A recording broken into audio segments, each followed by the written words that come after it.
This right here is nostalgia, guys. This was my second job ever at this Flying J in Columbia. As I'm getting gas, I remember being late for work. They used to be the cookery back in the day. But now it's Denny's. And they probably still have roaches, you know what I'm saying? Like, I don't work there no more. They can't fire me. I'm a grown man. I stay in Greenville. But I'm excited about this journey that we about to take, because simply it's like, it's a trip down memory lane, but I feel like Columbia has a special place in my heart. You know, even though I moved on to greater pastures, which is only in, Fountain Inn, South Carolina, which I do love the city. I just feel like me and Columbia, man, I love being here. It's like so much. I remember walking from here to my mama's house, which we're gonna go to, just for a job. They said I had a job, so I would check on the job every day. Like, after school, walk up here. You got my application? Nah. We good. We'll call you back tomorrow. And I was like, nah, I'm not gonna leave that chance. I'm gonna keep coming. I'm gonna be persistent. And that's back when you had to give a paper application. Now everything online. So, but I think I do like the fact that this right here is I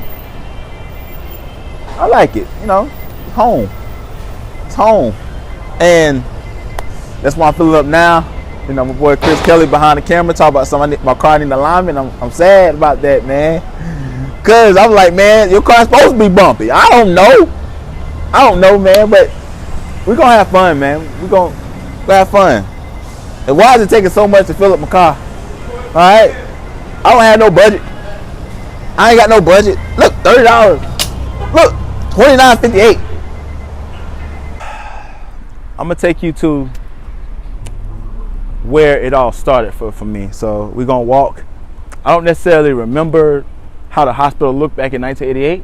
Nor do I preferably care how it looked, because it doesn't matter. It's 30 years ago.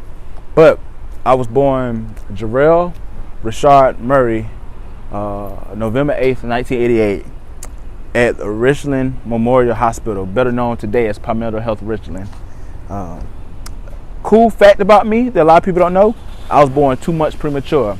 I was actually supposed to be born in January of '89, but due to complications from my mother's pregnancy, when she was a teen mother, she ended up having me 2 months early. So I was, at the time, I was 2 pounds and 14 ounces. So what that meant was, I started my life as a statistic. I was 2 months premature. So if you know premature babies, a 2 months premature state, you can be superly heavily deficient in a lot of different things that you have in life. Learning disabilities, reading disabilities, mental handicap disabilities. But the story that my mother tells me was the fact that I was at the hospital for 30 days with no breathing tube, no nothing. So I was born to define odds. And looking back at the hospital that gave me life, looking back at scared mother who was 18 at the time, was pregnant with me at 17, was bringing forth a child that she didn't know what was going to happen. She didn't know who I was going to become. She didn't know nothing. All she knew was that she had to take care of a baby and probably was scared, because if I had to stay at the hospital for 30 days and then she had to figure out, she tells me stories all the time where she had to figure out how we was going to stay, where we was going to stay, because my father wasn't even mentioned on my birth certificate. I'm not mad at him, but these are the facts of life, that these are the cards that I was dealt with at a very early age. So looking back at Richland Memorial Hospital and looking at the Children's Hospital right here, I probably wasn't born here, but again, we can't go back to 1988 and picture a hospital. My mother was not that good at documenting anything, so we're gonna take it as it is. Just imagine a baby, coming into the world already statistic, and showing you guys where I was the majority of my life. Even though I moved around Columbia, I still found myself in very low income areas where the statistics for us to really do anything in life is very small. And for me to not only start a few businesses, not only do what I do as far as being an artist, but just really doing life. And I just thank God, man, for allowing myself to really be where I am today. And I'm looking back at like, man, like I came from here. Like my mother gave birth to me at this particular hospital, at this particular site. Even though it may have been smaller or bigger, it's at these grounds that God allowed me to have life. Almost 30 years ago. So I appreciate this hospital. Man, it's like it's my introduction to the world. It all started here. So take you on a journey of my life and realizing that though I've came a long way, I still have far to go. Memories, guys. This is history in the makings. Because let me see if I'm recording. History in the making, because this is the legendary part. We call it the part. And I'm gonna show you how legendary this is right here. Let me bring my ball up so I can show you guys exactly what it is. This is not the ball I had when I was younger, but if I remember correctly, this was actually only one court. It was one court. The nets was messed up, but this is where I used to come and play basketball all the time. So me and a group of guys, I'd be coming up the street, and me and my brother stay down the street, and we'll come up, we'll be playing basketball. So me and the neighborhood guys, I had the basketball, they used me for the basketball, and I really loved basketball. I thought I was gonna go to the NBA. So I'm gonna show y'all exactly the spot that I was when I got my nickname.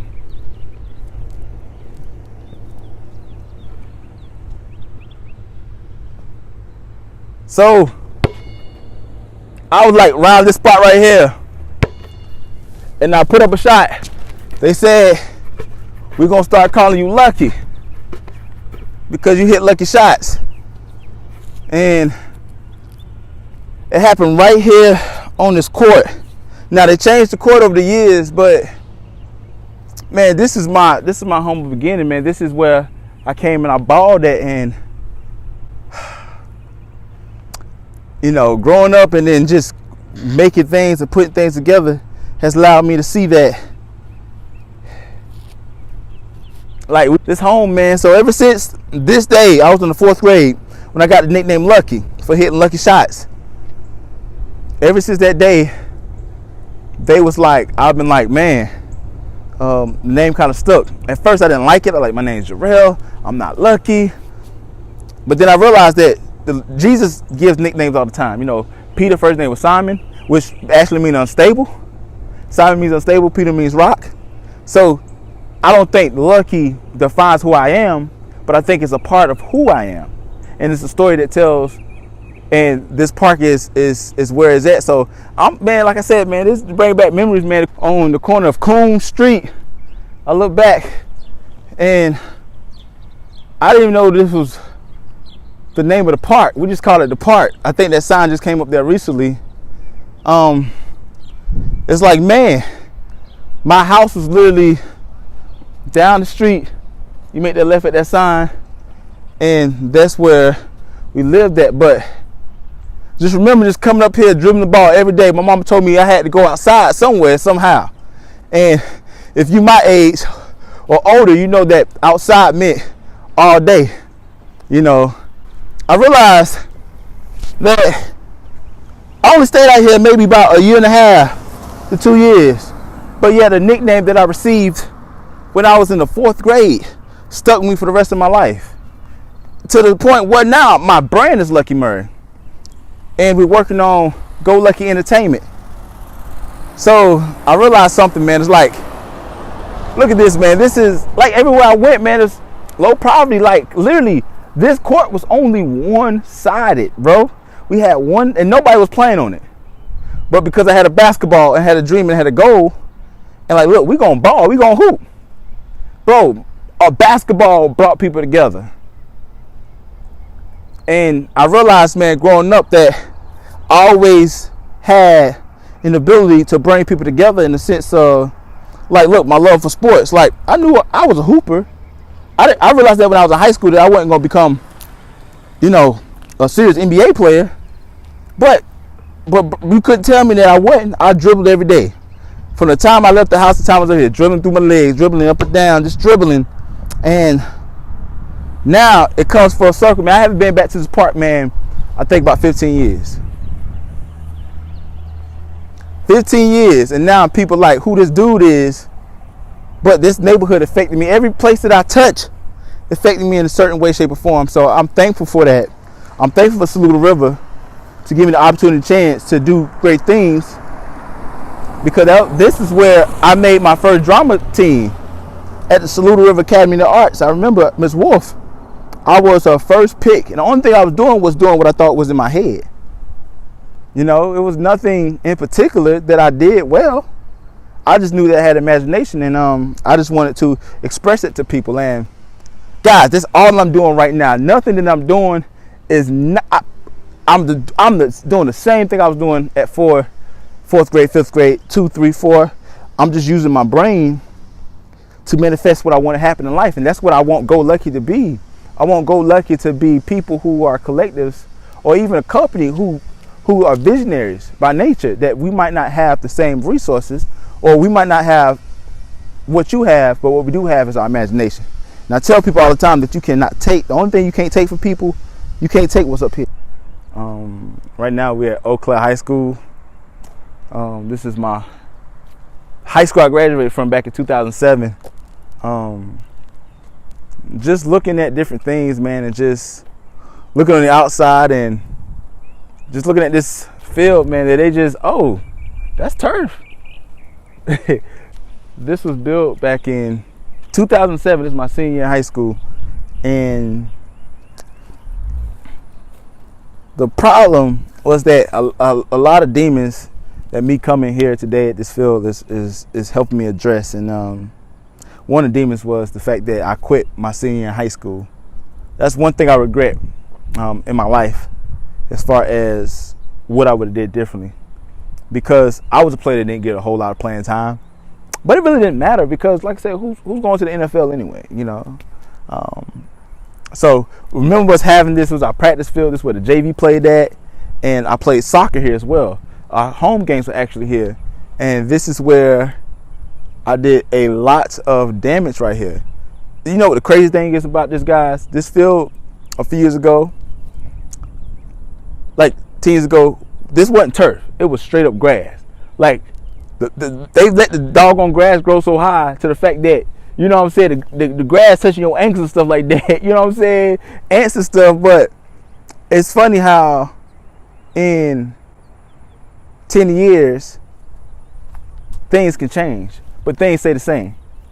Eau Claire High School right now is a Title I high school, meaning that we are considered at-risk school, and everybody here is pretty much low income. This is the background I came from, and I want to showcase this simply to say that it's not where you start, it's where you finish. And like, I remember at soccer practice, we run around here and going right there, and I didn't take it seriously, so I was demoted to the co-captain of the team. And I just realized that, man, I should have worked harder. I should have did better, man. And the situation now is the fact that I can definitely change the situation, man, the narrative of it. But I'm glad I'm back here, because the point that, yeah, I practice on this field, my soccer games was here. I love Eau Claire, but it gave me the passion that I do now to work with at-risk youth. And it gives me the passion to continue to do greater things, because like I said, they built all this up. If you want to take a look at this, this was, bro, none of this was here. The auditorium was just being built back in 07. This whole back side wasn't even here. And the renovations they did for our school was still a 1A. It's like, how is that even possible? But my goal one day is to truly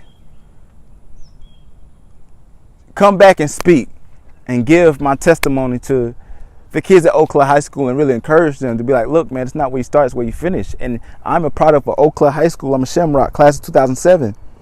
Though I am what I am, God has allowed me to be something greater. So I enjoy this place right here.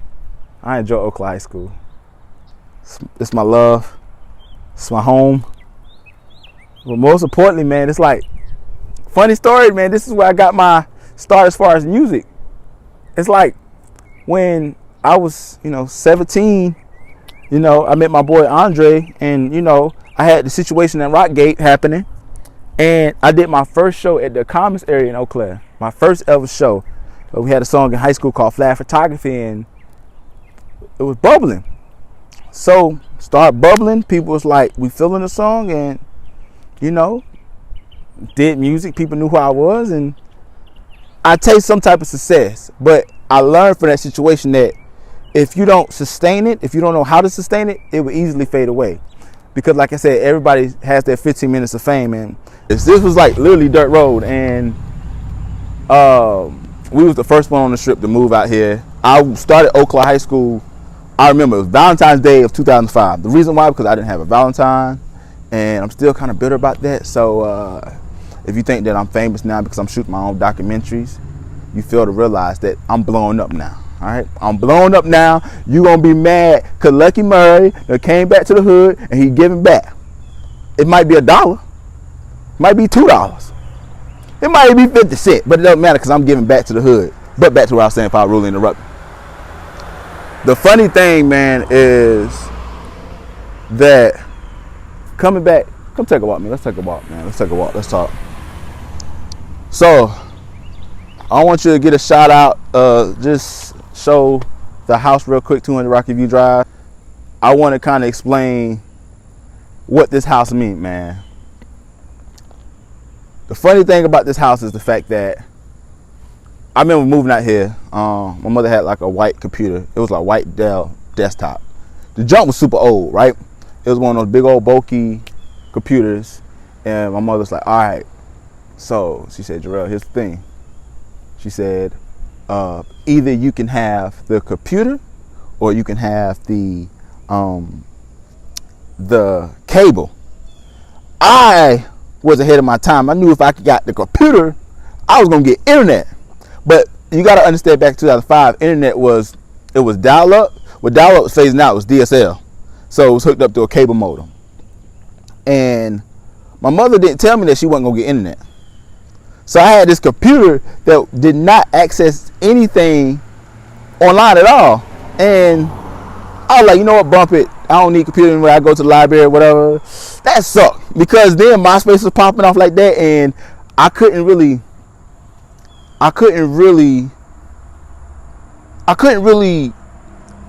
gauge the internet that I wanted to. So what happened was simply, I just had a computer. It wasn't until I got Hip Hop EJ back in like early 2006. I was like, I could do something. I ain't need no internet. All I needed was that CD, and at the time, computer programs on CDs, guys. So I got the CD, put it into my computer, and just went for it. And the funny thing is that taught me a lot as far as like Rockgate, man. It's funny because I stayed right there. I had a homeboy who rapped, who stayed down the street from me. Walking here, and we just walking like to my bus stop. I remember me and my brother used to be late every single day at this bus stop, man. It was like me and my brother, house would be right there. My mom used to wake us up like, Jarrell, Xavier, y'all get up. Like, yes, ma'am. And me, I'm like, man, shoot, I'm about to go ahead and sleep for a few hours. You ain't about to tell me nothing. And the funny thing was, I think our bus came like 7:30, 7:25. You know what I'm saying? I'm putting on my clothes, shoes, or whatever. And then I knew that if they saw us running for the bus, they wouldn't stop us. They wouldn't like pull off.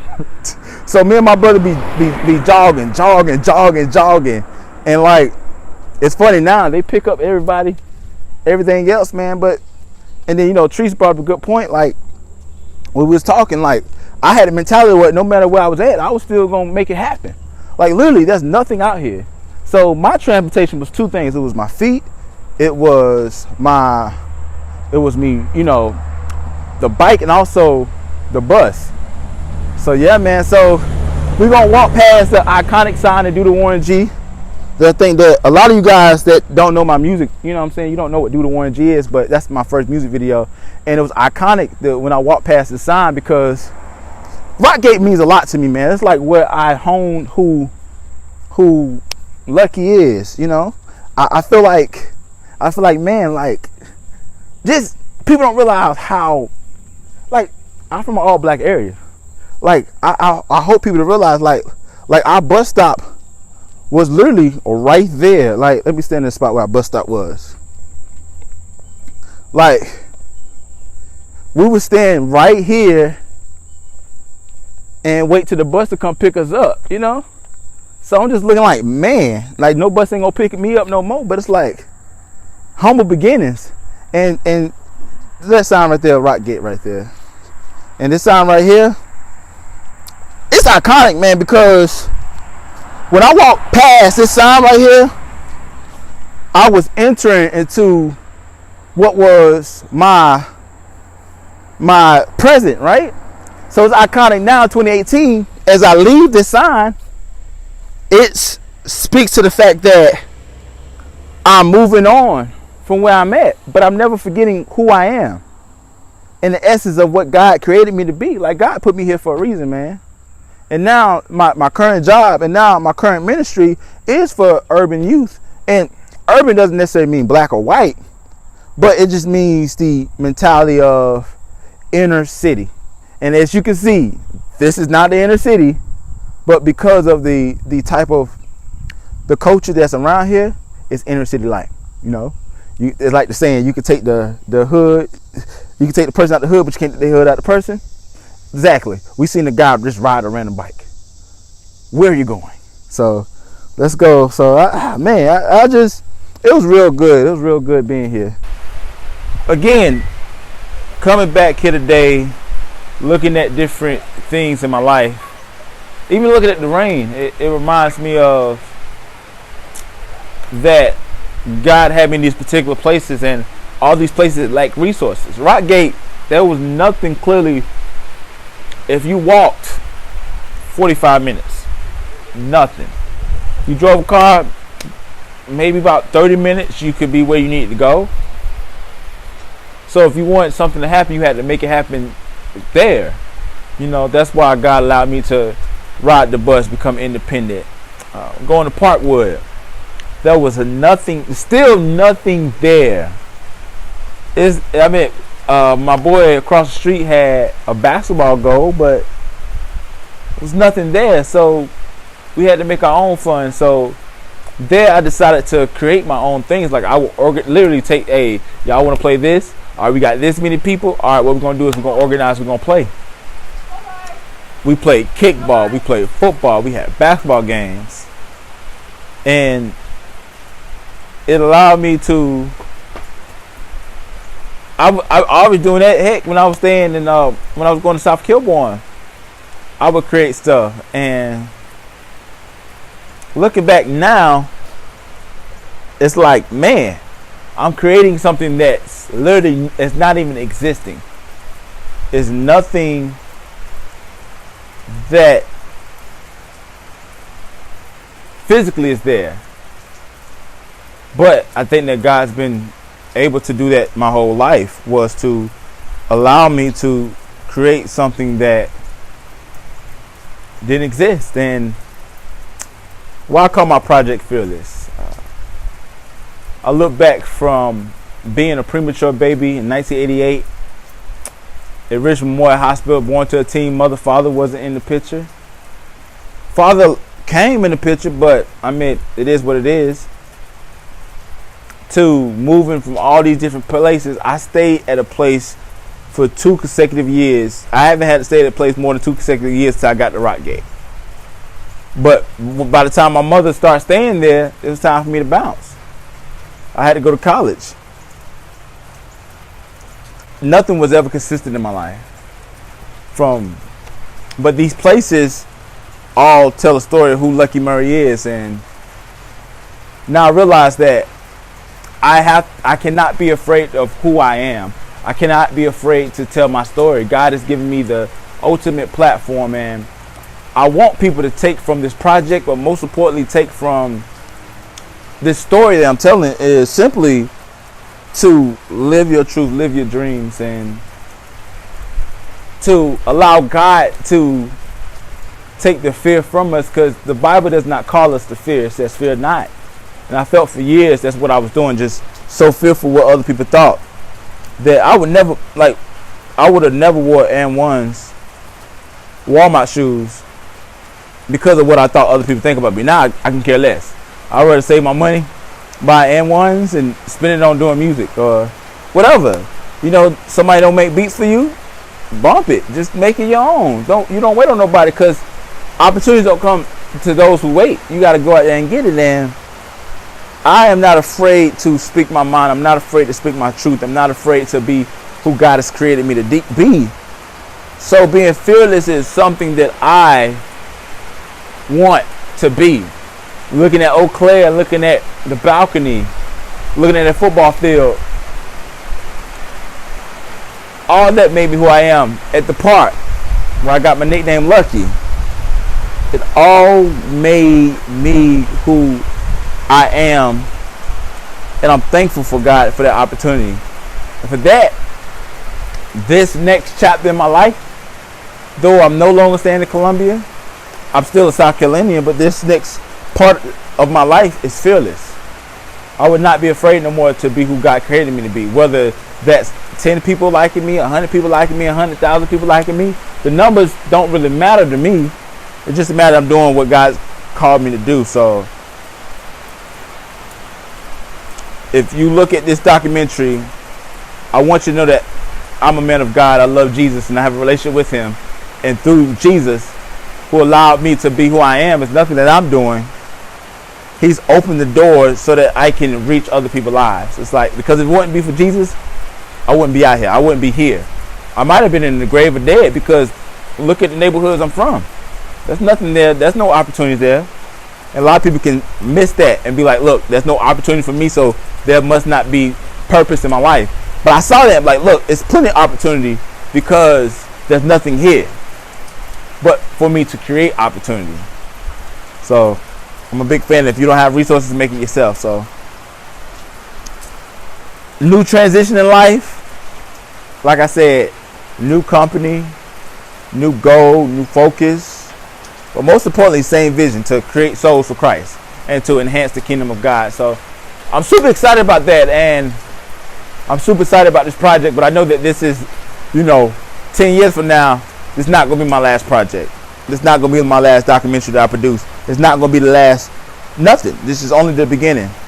And to everybody that's watching this, I thank you for letting me tell my story the way I want to. I'm not going to wait till E! Hollywood Story or BET come to me with a camera crew like, yo, Lucky, tell your story. Like, nah, I've been telling it. You haven't been paying attention. I give them my footage, but like, look, take from what I have and go reproduce it, So I don't call myself the entertainer, motivated, educated for no reason. The entertainer is for, I'm here to entertain. No matter no way, shape, or form, whether it's rapping, singing, producing. Heck, I can make you laugh. Motivate, because if I can do it, you can do it. And there's nothing about me. You've seen where I stayed at. You've seen the places I've been. That looks like same inner city, South Carolina. You could put any city, low income, that's where I was at. No matter what city I came from. And to educate. So that way it's not going to take you 30 years to get to where I'm at. I want you to get there at 18. I want you to get there at 17. Heck, if you're 35, let's try to get you there at 40. Because it don't matter where you start, man. It's how you finish. So I enjoy this moment. I really do. the rain, the sunshine, and I believe that things are going to take off like you never seen before, and all thanks to God. So, like I said before, it's the entertainer, the motivator, the educator, Lucky Murray, and I think I'm ready to be fearless.